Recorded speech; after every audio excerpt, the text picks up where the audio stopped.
3 time management hacks for you. First, turn off all the notifications on your cell phone. No notifications, no distraction. Second, divide your work into 30-minute chunks. Use the Pomodoro technique, which is that you work for 25 minutes, take a break for 5 minutes, and then pick up another 30-minute slot to work on something else. When you do that, your concentration and your focus is high, which allows you to work faster and more efficiently. And third, and the most important hack that I have for you is, if you do not require to be online for the work that you're doing, turn off your internet browser, go offline on internet and see the magic. Have a wonderful, wonderful day. Bye-bye. Here's a 3-step process to help you be 2 times more productive.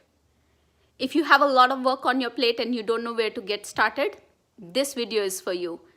First and foremost, create a list of all the tasks that you need to tackle. Give them a priority from priority 0 to priority 10, priority 0 being the highest. Step number 2, allocate time to each of these tasks. How much time will you require to complete each of these tasks? And put calendar entries on your calendar to block time for each of these tasks based on the priority. And step number 3, forget about all the tasks in that priority list except for priority 0 and tackle it. What happens with this process is that the cloudiness in your brain goes away, the fogginess goes away, and you can really focus on the task at hand and be more productive. Let me know how this works out for you. Bye. 3 tips to ignite creativity. Tip number 1, learn something new every day. It doesn't matter if you're going to use that knowledge right away or not, but just learning something new opens up your brain to new ideas. Tip number 2, talk to at least one person who is outside your network every week. When you do that, you're basically opening up to new experiences and new thoughts that this person would have. And you are bringing in that diversity of thought in your own way of thinking, which sparks creativity. And tip number 3, be curious. Ask questions. When you ask questions, your mind changes from being in a passive state to being in an active state, which sparks creativity.